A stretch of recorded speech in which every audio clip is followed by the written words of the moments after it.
Grace, anyway. If I'm being honest, there was a time I thought grace was something you earned, something reserved for people who got it right the first time, people who weren't too much or not enough or constantly recalibrating themselves to fit into rooms that were never designed with them in mind. But grace, I've learned, is not perfection, it's permission. Permission to exist as you are, while you're still becoming who you're meant to be. And becoming is not linear. It doesn't happen in clean lines or neat little chapters where everything makes sense in hindsight. Sometimes becoming looks like contradiction, like softness and strength living in the same breath, like wanting to be seen and terrified of it at the same time. Sometimes it looks like starting over again and again and again until one day you realize you're not starting over at all. You're returning to the version of yourself that existed before the world told you who to be, before you learned to shrink, before you learned to edit yourself for the comfort of others. And maybe that's what this has always been about. Not reinvention, not transformation into something unrecognizable, but remembrance. Because somewhere along the way, so many of us were taught that survival meant becoming harder, less emotional, less expressive, less visible. We were told that strength looked like detachment, like indifference, like not needing anything from anyone. But I don't believe that anymore. I think real strength is staying connected to yourself, to your body, to your joy, to your sense of wonder, even after everything you've been through tries to disconnect you from it. And for me, fashion became one of the ways back. Not in a superficial way, not in a way people often dismiss it as vanity or distraction, but as ritual, as intention, as a way of saying, I am still here and I still deserve beauty. Because there's something powerful about choosing how you present yourself to the world when the world has tried to define you without your permission. There is something sacred about getting dressed slowly, about selecting fabrics that feel like safety, about creating a silhouette that reflects not just how you look, but how you feel. Vintage inspired fashion, especially, taught me that identity is not fixed, that you can borrow from the past, reinterpret it, reshape it, and in doing so, reshape yourself. It reminded me that femininity is not one thing. It is not fragile. It is not passive. It is not something to be contained or controlled or simplified. It is expansive, layered, contradictory, resilient. It can be soft and commanding, delicate and unapologetic. And you are allowed to define it on your own terms. There is no single way to be a woman, no single aesthetic that determines your worth. But there is something deeply healing about finding an expression of self that feels aligned, that feels like home. And sometimes home is not a place, it's a feeling, a moment where your inner world and your outer world finally begin to match. Where you look in the mirror and instead of searching for what's wrong, you recognize something familiar, something true. And that recognition, even if it's fleeting at first, can change everything. Because once you've seen yourself clearly, even for a moment, it becomes harder to go back to being invisible to yourself.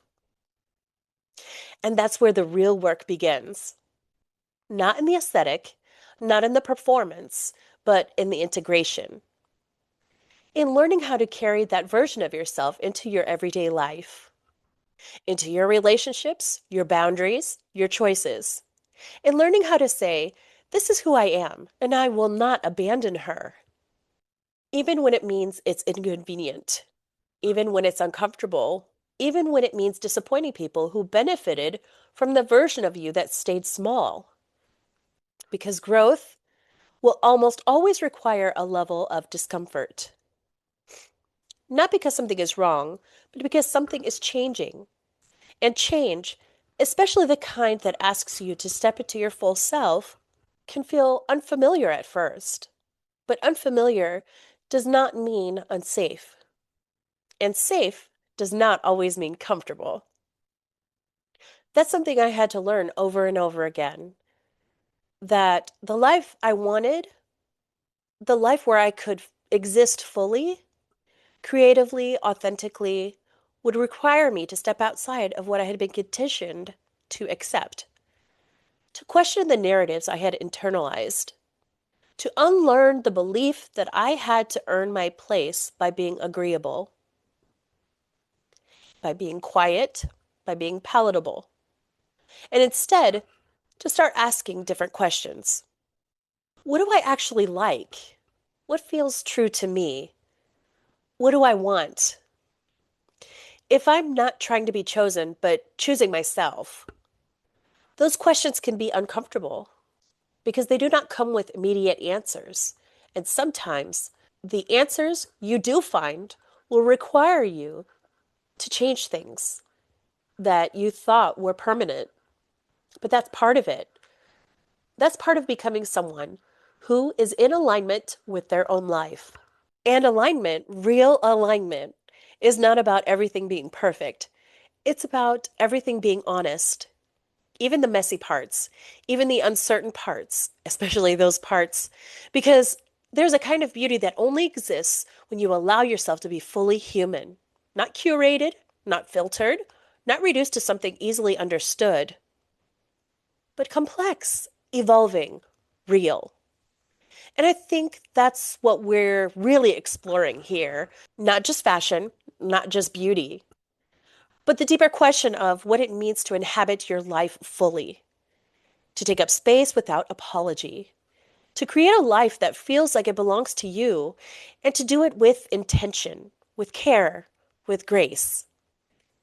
Not the kind of grace that asks you to be flawless, but the kind that allows you to be whole. Because wholeness is not about having everything figured out. It's about no longer rejecting parts of yourself just because they don't fit someone else's expectations. It's about integration, holding all of it, the past, the present, the becoming, and saying, this is mine. And there's power in that, a quiet kind of power, the kind that doesn't need to announce itself, the kind that doesn't need to prove anything, the kind that simply exists steadily, confidently, unapologetically.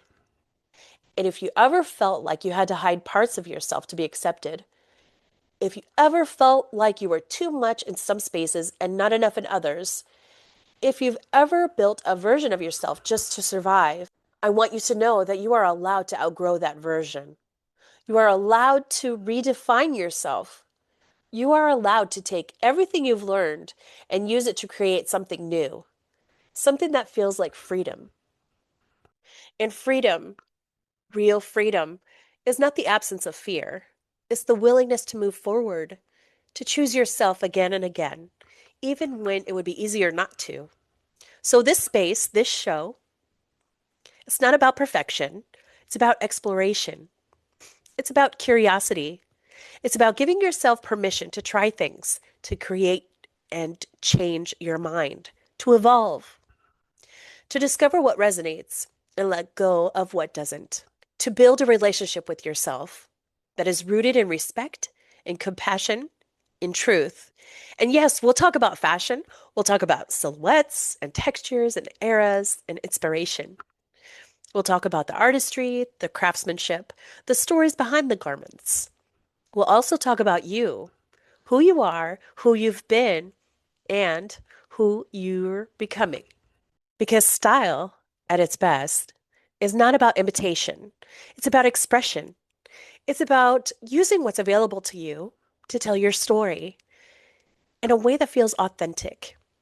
And your story, no matter how complicated, no matter how unfinished, is worthy of being told.